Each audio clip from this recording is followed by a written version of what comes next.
Hi guys, today I'm getting out here before it gets too hot.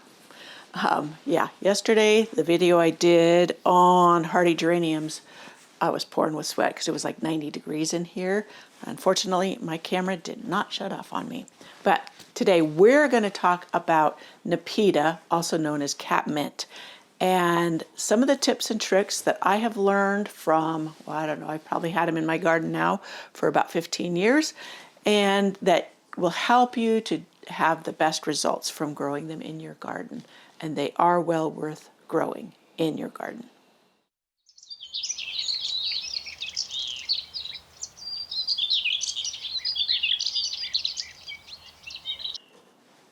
Knowing how Nepeta naturally grows will help you to give it the best conditions in your garden. What I love about Nepeta is the foliage, the gray-green foliage, the way that foliage looks beautiful even when it's not blooming, but it will bloom for a very long time. Some varieties longer than others. So look at information, Google it, whatever, do research on each variety, because again, some will bloom longer than others, some bloom sooner or earlier in the season than others. So all of those factors come into play. Another beautiful thing is they basically are very low maintenance, at least they are in my garden. A little bit of trimming here and there, and you're good to go for all season long. Number one misconception is that Nepeta, catmint are the same as catnip. Catnip is a different variety completely. They're cousins. They're not the same plant. Catnip is an herb, and it has a pungency that the cats love, and it attracts them. And that is a good use for that. I do have a catnip, and it goes crazy. It gets like 6 feet tall. Now, catmint is basically chosen for their ornamental uses. Sometimes cats are attracted to them. I've had people tell me that cats have just wallowed in their catmint and found it and did some damage to it and found it so attractive. I've not had that issue, and I've got cats around this neighborhood that come to my garden to do all kinds of nefarious things, but they don't bother my catmint. So number one, catnip and catmint are two different plants. I wanted to say animals, but you know what I mean. Number two, not all Nepetas look the same. Some grow shorter. There is Walker's low, which you think that means it's low growing. It's not, it's just the name. And that gets a little bit taller. It has a tendency to sprawl from the middle. And you have to trim it back very often to keep it tidier. But then there's Junior Walker, which does stay shorter in the majority of gardens. There might be a garden, maybe you've put it on the shady side, or you have a long growing season. It can get tall in those conditions. But in my garden with full sun, it stays below 24 inches. Blooms like crazy. If in the spring, when it first comes out, because of our odd springs where we have warm and then cold, rain, snow, it may get smashed and then sprawl. I just cut it back and it reflushes beautifully. And what I mean by reflushes, in case anybody doesn't know this, it means it puts out more stalk stems and flowers, and then it will be shorter during that time because it's warmed up, consistent sun, direct sun especially, and all of that. My gardens, a lot of plants are a bit challenged because we have tall evergreens. And in the early summer and late summer, the sun is behind evergreens part of the day. So they sometimes will get tall and lanky because they're searching or reaching for that sun. Okay, I'm going to read my notes on this one for you. So some varieties stay under 18 inches, like my cat's pajamas. I also have kitten around, which stays really short, like 6 inches. And let's see, what else do I have that stays shorter?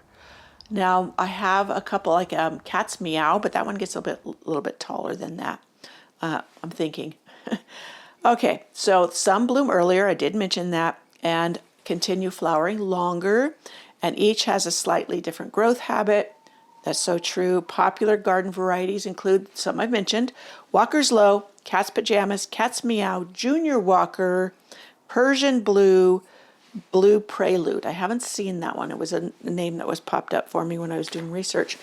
I also have Chartreuse on the Loose, which is said to really spread far. Mine is relatively new in my garden. But another one, Lemon Perfection, is one that's been put out, I think, by proven winners. I would love to get one of those. It's supposed to have the chartreuse green leaves, foliage, like the chartreuse on the Loose, but maintain a more compact habit. I have also one that was called Summer something. I'll have to find the tag. And I bought one of those to test it out. I'm loving what it's looking like in my cottage garden. It seems to bloom very, very well in a long period of time. Yeah, the earliest blooming one for me was that summer one I was telling you about, and the Cat's Pajamas. The Cat's Pajamas isn't supposed to sprawl, but mine has started sprawling, and all I could think is the misters that hit it might weigh it down, and that's why it starts to flop. But I'll shear it back, and it'll continue to bloom for me. Never as beautifully or as fully as the first bloom in early summer, but it does rebloom. Now, if you pick one of the lower growing ones, like my Kitten Around. Now, my Kitten Around doesn't seem to be hugely hardy. No, I wouldn't say hardy, but it doesn't spread. It stays so tiny in one spot. So if you're wanting something that stays very low to the ground, maybe at the front of the border, Kitten Around might be perfect for you. Or other short growing ones like that. I'm sure there's hundreds of varieties out there. Every time I find a new one at a garden center that I haven't heard of, I will give it a try. They don't take up a lot of space to trial them, and you might find one that you just have found just so delightful in your garden. And if you buy those that stay shorter, it may save you in a little maintenance of not having to prune them back as often as some that may get taller. So number 3, think sunshine and dry feet. Yeah, think a lot of sun, because, and what I mean by a lot, 4 to 6 hours is really good. That helps prevent them from getting too tall and lanky. Also, well-draining soil. As I've said before, this is pretty much across the board for many perennials. Now, well-draining soil means it will retain some moisture. It doesn't mean sand, but yes, well-draining, not claggy, not clayey. Now, you could try it in clay. You never know. You could have clay that drains well. Just if you have spots in your garden that hold water in the winter, like it puddles, that probably isn't the spot you want to try. You've got hillside you want to cover. Hillsides are great for it, but well-draining soil, not too much water, and plenty of sunshine, and you'll get the best from your Nepeta catmint. Number 4. And this is a mistake many new gardeners, even gardeners that have been around for a while, make. Overly rich soil. And what I mean by overly rich, and that means adding fertilizers. Most of the time, if you compost, mulch well, you don't need to add fertilizers to your perennials out in the garden. If you have poor soil, you haven't amended it enough or created a healthy soil yet, I have a video. I know I have a blog post on creating healthy soil, and I'll link that in the description box below. So that is the primary way to get the best from your plants, is to have healthy soil, because you don't have to add all these fertilizers you have to pay for. It saves you so much money. So also, when you have healthy soil, it's the microbes in the soil that communicate with your plants. Your plants can tell the microbes, this is what I need, exactly what they need. We're guessing when we add fertilizers, but when the plants communicate with the microbes, they exchange. The plants provide sugars for the microbes then feed the plants what they need when they need it. And that is the benefit of creating healthy soil in your garden rather than just adding fertilizers. If you use synthetics, especially fertilizers, then you're interrupting that communication between the microbes and the plants, and then therefore the plants start relying on you rather than the best for them, which is the microbes. The microbes could actually die off if you are not feeding them. along with your plant. And what I mean by feeding them is the mulch and the compost. As it breaks down, it feeds the worms. There's so many benefits to building healthy soil over adding fertilizers. So basically, average soil that's been given compost annually is more than enough for Nepetas to grow and thrive in your garden. 5, that mid-season haircut is well worth it. Now, this surprises a lot of gardeners, maybe newbie gardeners, but when midsummer, most of the blooms are starting to fade, they can still look pretty while they're fading. But trim it back, trim the whole plant back. Now, sometimes I have just individually cut off the fading blooms, but if you want to save time, and now this is primarily how I do it, is you go and you trim back the entire plant by 1/3 to 1/2. And then it will look maybe bare for about 2 weeks, and then it starts putting out new stems and a lot more flowers, and that will extend your bloom time the best and keep your plants looking tidier and keeps them from spreading too far and wide. So number 6, I'm going to read this one because there's a lot here. If it starts to flop, it's trying to tell you something. Now, Nepeta naturally form graceful mounds, but occasionally we notice that they're falling or sprawling out over their neighbors in the garden, or just like the center is starting to look bare because it's splitting. I'll show you a picture or a little video clip of how my cat's pajamas right now are doing because they need a haircut. One of these reasons is probably why they're doing that. I mentioned what I thought before, but this is good. So there's a reason that they're flopping. Too much shade encourages spreading, so you got to make sure they get that sunlight, even the shade from other plants, maybe, if it's underneath something that's really blocking the light. Overly fertile soil, that produces weak stems. Crowded plants, well, I just mentioned that, compete for light. Even excessive watering can contribute to softer growth. So I said I could be in the water on the catmint it's actually my rose alley. And so it could have been the weight of the water on it, but it also could be they're getting more water than they really should have. But there's other things in that garden area. I could adjust my little sprinkler head so that doesn't get on the Nepeta, but I was trying to water the pathway with the micro clover in it, which I think I'm gonna have to get rid of it because that is like a siren call for gophers. They love my path and they just fill it with holes and they're eating my clover.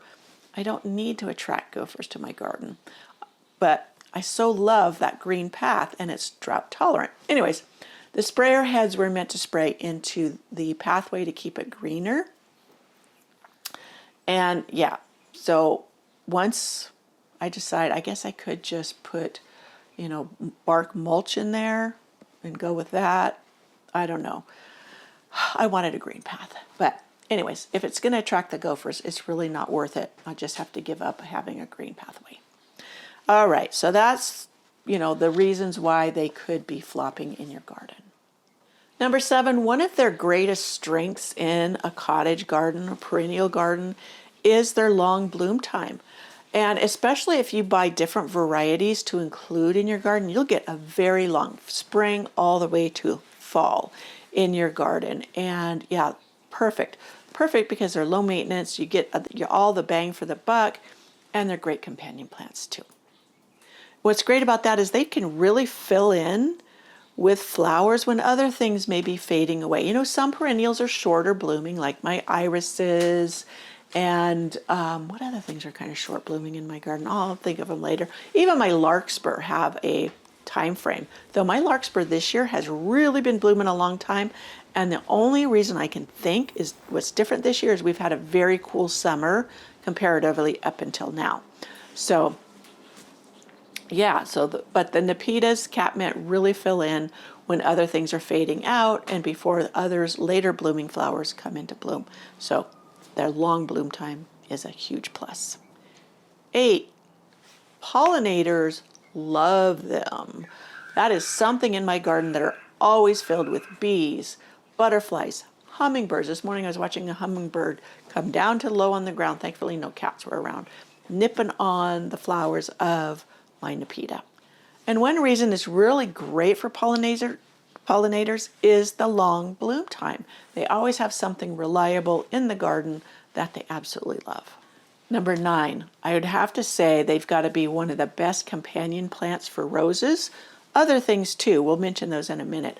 But the gray foliage beneath the canes, the flowers of your roses, they just bring in, it just reflects well. It goes with every color of rose you can imagine, just the tones of it. And yeah, beautiful. Covers the bare knees of many roses that grow taller, and the blooms are on top and down below. Knobby knees, not so pretty. But yeah, the Nepeta, especially the lower growing ones, are perfect underneath roses. What else are they perfect under or with? Salvia, Shasta daisies, yarrow, foxgloves, delphiniums, lavender, echinacea, alliums, and coreopsis. I would also say the taller blooming growing sedums, they're also beautiful with that. I have a beautiful purple one. I'm taking cuttings of it now, and I want to get more of it because it is, the foliage on it is just so gorgeous and dramatic, perfect in the garden. So yeah, and the Nepeta catmint, their relaxed style or growing habit is really beautiful with so many things. I have one out with my daisies. Beautiful, again, the contrast of the blue-gray with the white flowers. It just really is a winner. Number 10, less water makes better plants. If you water too much, which I mentioned before, I think is the reason one of mine is, you're going to get weaker growth and it's going to be floppier. So make sure the right amount of water and not too much. Now I have to say, if you want to try growing them in a container, that's great. And many will recommend that with containers that you stick your finger down, and if it's dry 1 inch below, that it's time to water. That is not accurate, because it could be plenty moist further down in there around the root ball. Because you know what, the roots, especially in larger pots, they're much further down than if you stick your finger in the top. And that is where you're worried about, or you're concerned about how much water is. Now, the top inch could be dry, but further down, it could be truly moist, more moist than maybe necessary. And if you keep adding more water, not only are you flushing out nutrients, but it could become a problem for your plants that prefer to have just consistent moisture, not wet roots. I'll show you what I use. This is called a moisture meter. They run about $6 to $9. I think I got this one on Amazon. I'll link it in the description box below. Very inexpensive. You can also pick them up at Home Depot, Lowe's. I think our local Ace Hardware has it. And you stick it down in the pot. Now you see how long this is?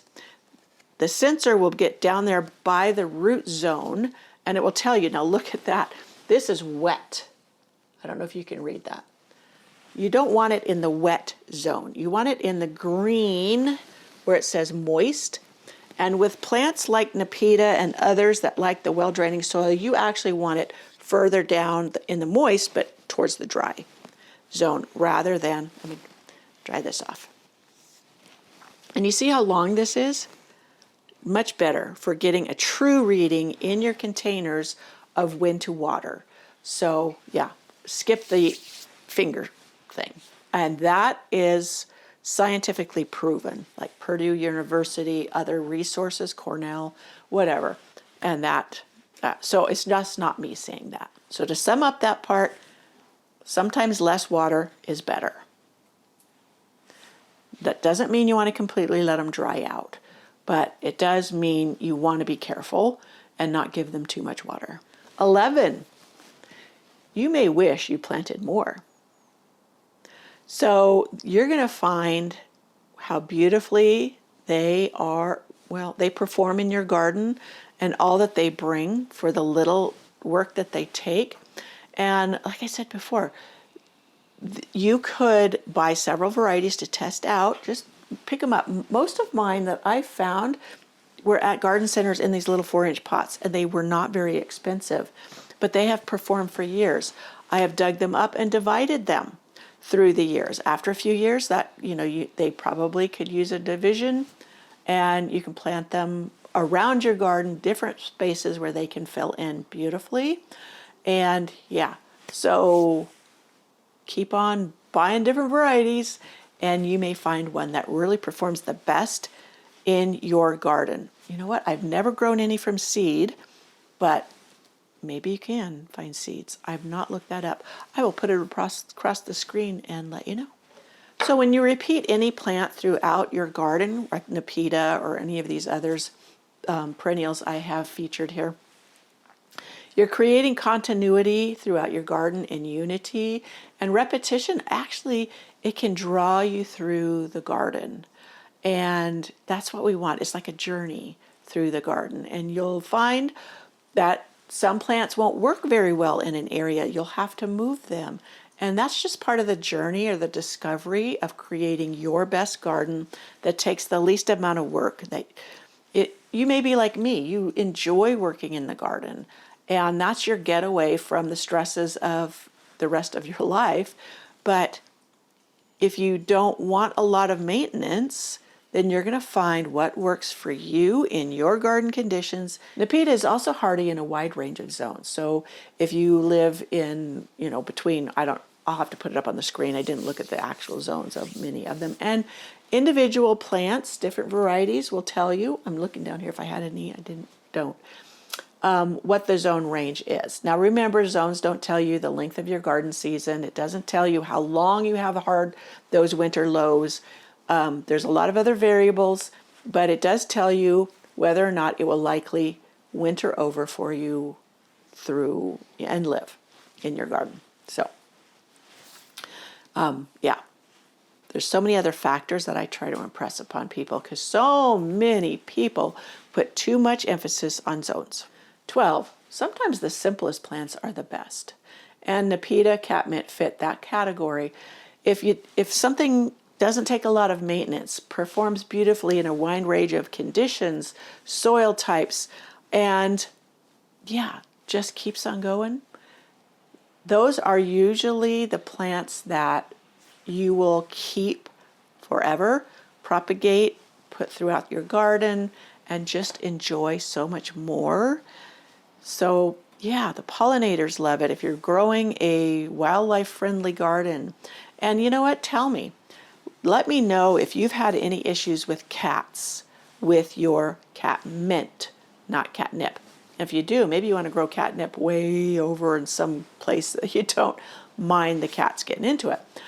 I have not had any issues, but I have had some viewers say they have. So it's interesting to find out what goes. And mine is alongside the road. We have visiting neighborhood cats all the time. I've not found one plant that has been damaged. I have cats, or even they've shown any interest in. So let me know. You might have strange cats. No, I'm just kidding. Don't get mad at me. So if you've never grown Nepeta before, don't be surprised if it becomes one of your favorites. And it seems like more and more varieties are being bred or being offered. And I had someone ask me, now I don't know which Nepeta they may have in their repertoire, but where do I buy perennials online that I can't find locally? First thing I do is shop locally. But many times your local Home Depot or Lowe's, whatever, they'll go with what's trending and what's being marketed by big plant companies, but not some of these old tried and true things. Now, I will say, one year when it first came out, Cat's Pajamas I found that what I got at Lowe's on the bargain rack, it was marked way, way down. And so I bought quite a few because I knew I wanted to line the pathway through Rose Alley. I've never seen that there again at Lowe's. So sometimes it's like the big push of these companies. They have a new variety out. You'll find it. I would say don't hesitate if you find it at a good price. Also, we have several local garden centers that can order for you. So if you find a variety, you can always ask.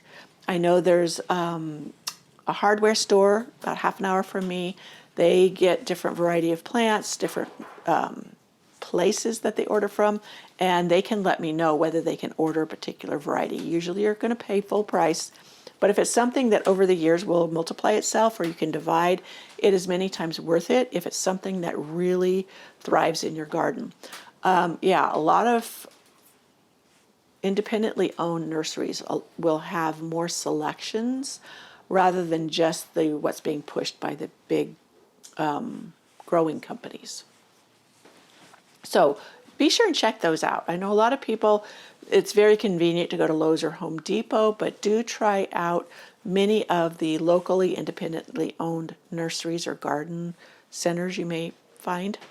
Yeah, that's where I have found some of my best plants. So some of my favorite plants actually are not the ones that are the most exotic or big blooming or exciting. They're the ones that kind of quietly keep on going, don't demand much attention from me, but make the garden just even more enjoyable. I would say that the Nepetas in my garden also are really great at suppressing weeds, because if the space that they cover it well. And yeah, beautifully. And the gophers in my garden, leave them alone, which is such a big bonus, as you may well know. Alrighty, I will see you in my next video. I hope you enjoyed this. I know many of you are probably waiting or wondering about my snail mail offering, or my snail mail idea, and that was where I would have like a garden letter, an art print, all of stuff. That is way more work than I anticipated. And so I'm sorry that everybody's waiting and anticipating that. I haven't shelved it. It's just that so much is going on right now. I haven't been able to really nail down what I want to offer as far as my art print. I've tried different ones. I've shared like the hummingbird, and it's just not flowing for me. And I'm sorry.